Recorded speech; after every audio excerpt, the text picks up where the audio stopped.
Bismillahirrahmanirrahim. Assalamualaikum warahmatullahi wabarakatuh. Ya, bertemu lagi dengan saya Ibu Asmiati SPD, guru SMK Negeri 2 Bone di mata pelajaran Dasar Listrik dan Elektronika. Masih kita membahas di bab 3, yaitu sifat elemen pasif dalam rangkaian listrik arus DC dan rangkaian peralihan. Kita sampai di materi yang terakhir untuk bab 3, yaitu rangkaian peralihan, rangkaian R, L, dan C.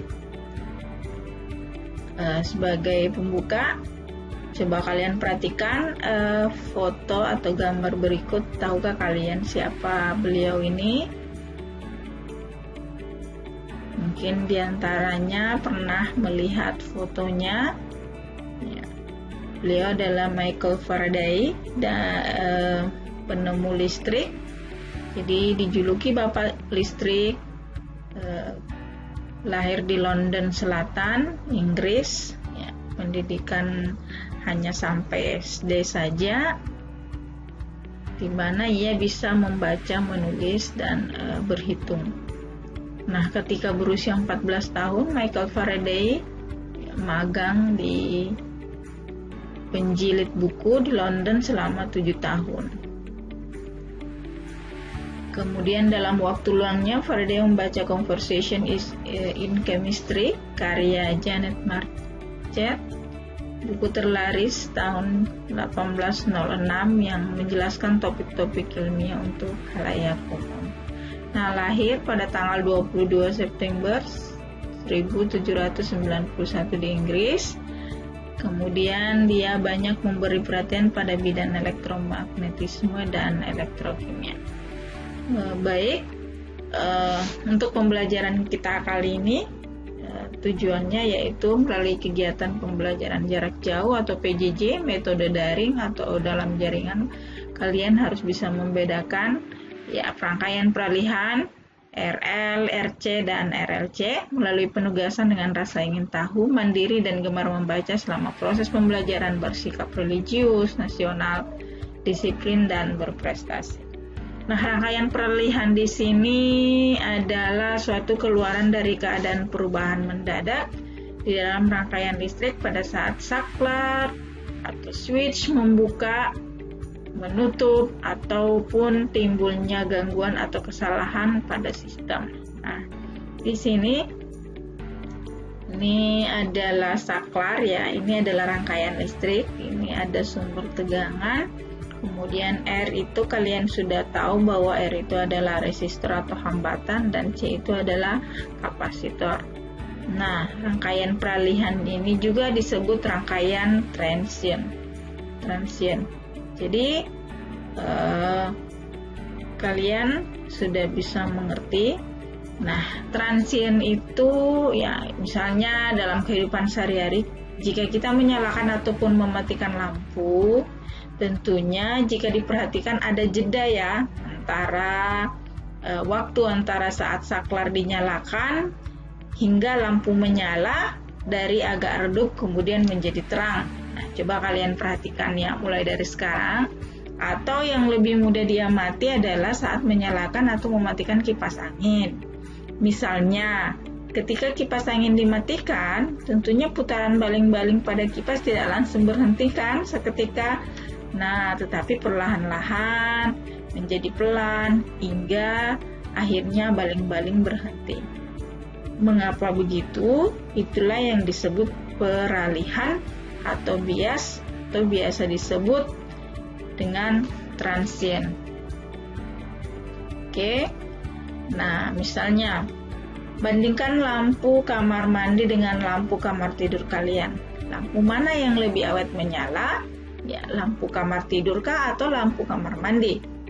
Nah, pada umumnya pasti kalian menjawab lampu kamar mandi. Mengapa?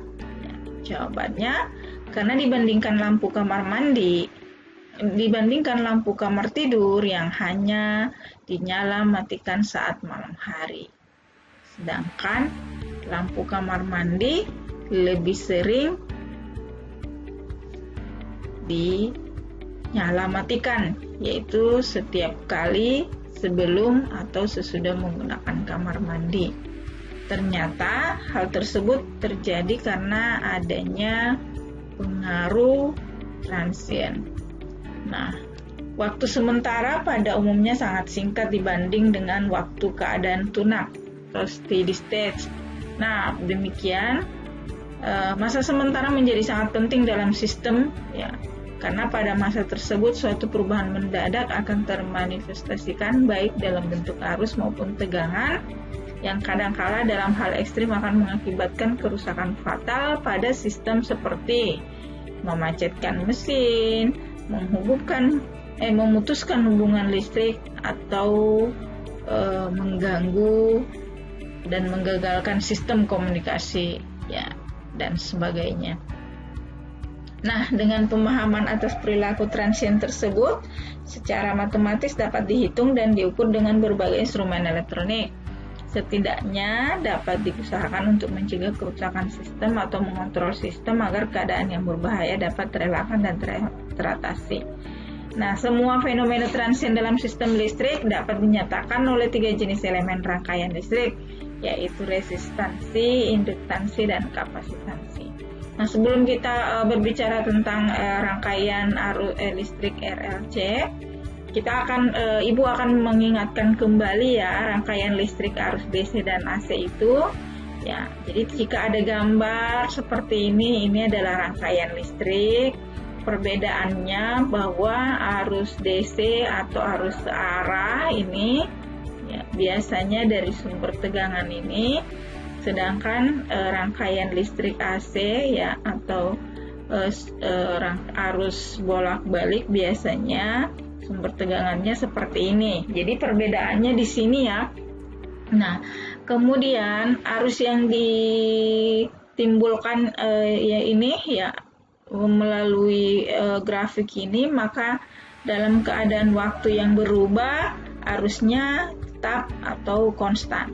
Dalam keadaan waktu yang sama yang berubah-ubah pada rangkaian listrik AC, maka arusnya akan bolak-balik atau berubah-ubah, makanya dia disebut rangkaian listrik bolak-balik ya, seperti ini. Jadi arusnya akan berubah-ubah ya, misalnya di sini naik turun lagi, kemudian naik lagi.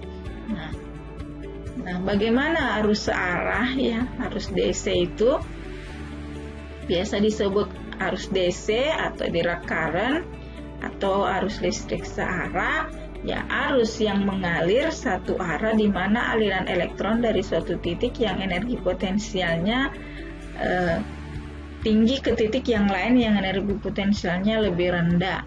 Contoh peralatan yang menggunakan arus DC ya, laptop, komputer, panel surya, handphone. Nah, seperti ini rangkaiannya. Ini sumber arusnya, ini sumber tegangannya, ya, mengalir dari potensial tinggi ya. Arus listrik DC tidak bisa melakukan perjalanan yang relatif jauh karena akan melemah dan kehilangan energi ketika jaraknya semakin jauh. Nah, itu. Berikutnya untuk arus bolak-balik ya. Jadi merupakan arus dan tegangan listrik yang besarnya berubah terhadap waktu dan mengalir dalam dua arah. Arah arus listrik AC tidak bergerak dari kutub positif ke negatif, tapi arusnya bolak-balik doang. Sumber arus bolak-balik prinsip kerjanya yaitu terjadi perputaran kumparan dengan kecepatan sudut tertentu yang berada dalam medan magnetiknya. Seperti ini dia ya. Nih, jika dia mencapai tegangan 220 volt, nah di sini min 220 volt. Contoh yang menggunakan listrik arus bolak-balik, misalnya listrik PLN ya. Jadi listrik PLN yang kalian gunakan di rumah, kemudian listrik yang dibangkitkan oleh generator ya, serta beberapa alat rumah tangga, setrika, TV, kipas angin, dan lampu.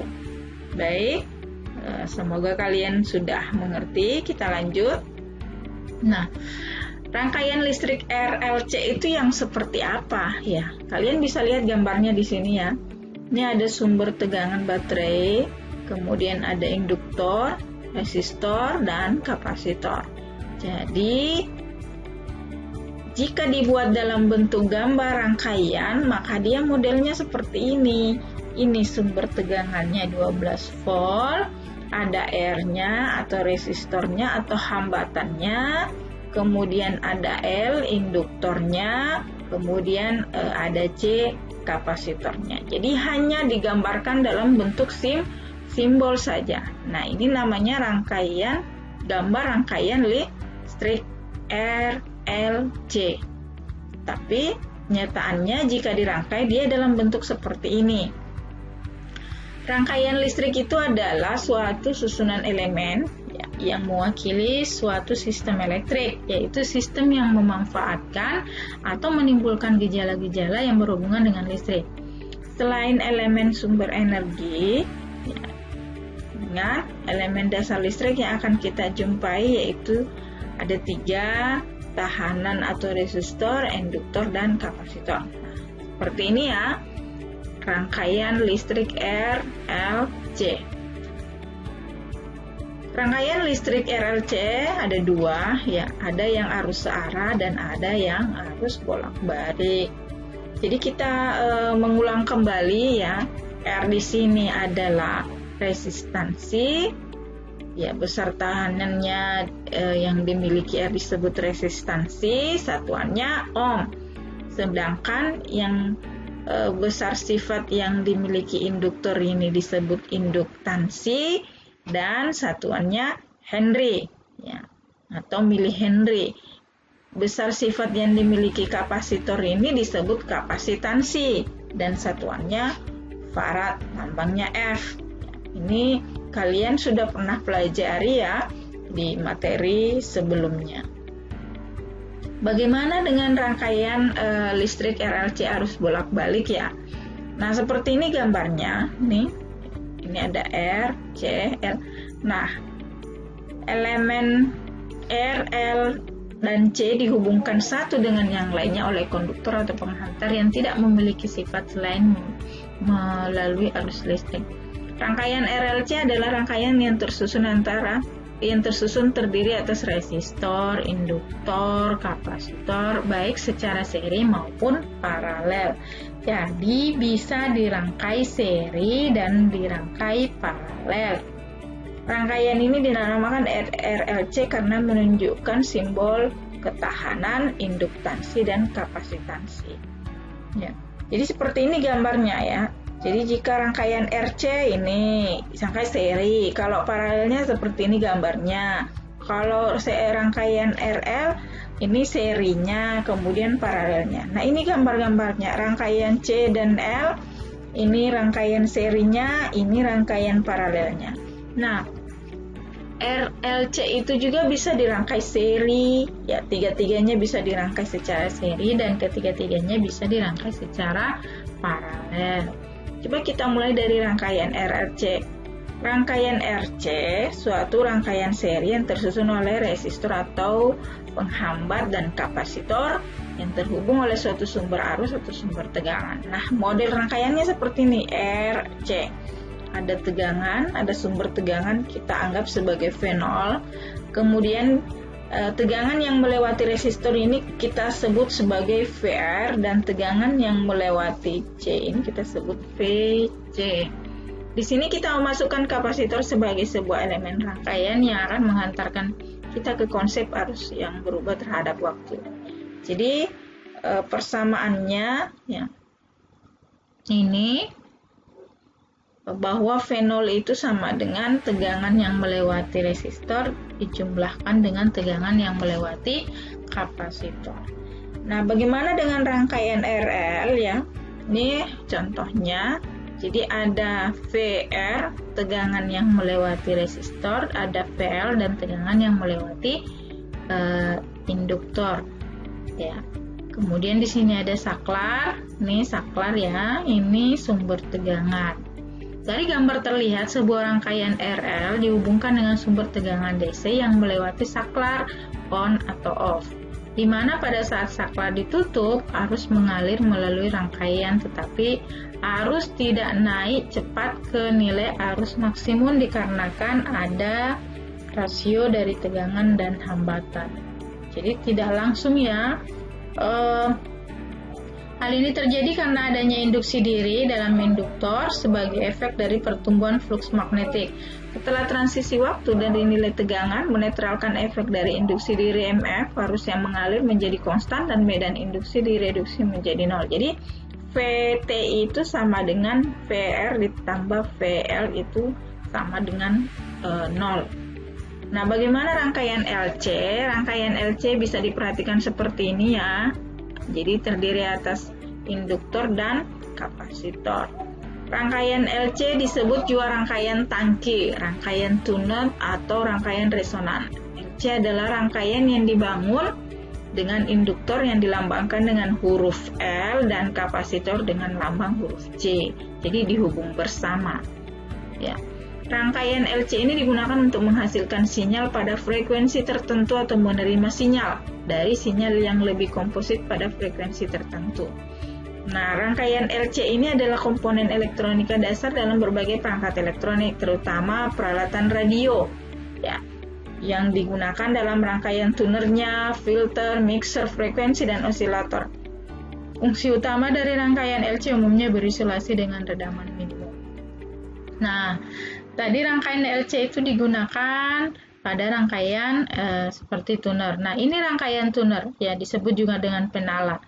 Berfungsi sebagai pemilik gelombang frekuensi radio yang memiliki rentang beragam, sehingga sinyal radio dari pemancar tersebut dapat dipilih dengan tepat dan dapat diteruskan pada rangkaian selanjutnya yang akhirnya dapat kita dengarkan. Jadi ini rangkaian tuner ya. Ya, jadi di sini aplikasi rangkaian LC ya. Biasanya terdiri dari lilitan dengan inti batang ferit yang memiliki jumlah lilitan tertentu serta berkaitan dengan kapasitor variabel. Ya, seperti itu. Baik, ya, kesimpulannya bahwa rangkaian peralihan itu ada 3, rangkaian RC, RL, dan CL, baik itu seri maupun paralel. Nah, untuk materi rangkaian RCL dengan sumber tegangan bolak-balik atau AC akan kita pelajari lebih lanjut di materi berikutnya. Oke. Sebagai bahan evaluasi, silahkan kalian tuliskan apa itu rangkaian peralihan, kemudian tolong disebutkan penggunaan rangkaian peralihan yang kalian ketahui. Sebagai penutup, Ibu mengucapkan terima kasih atas perhatian kalian. Semoga bermanfaat, tetap semangat. Ya, kita ketemu di materi berikutnya yaitu hukum Ohm. Ya, assalamualaikum warahmatullahi wabarakatuh.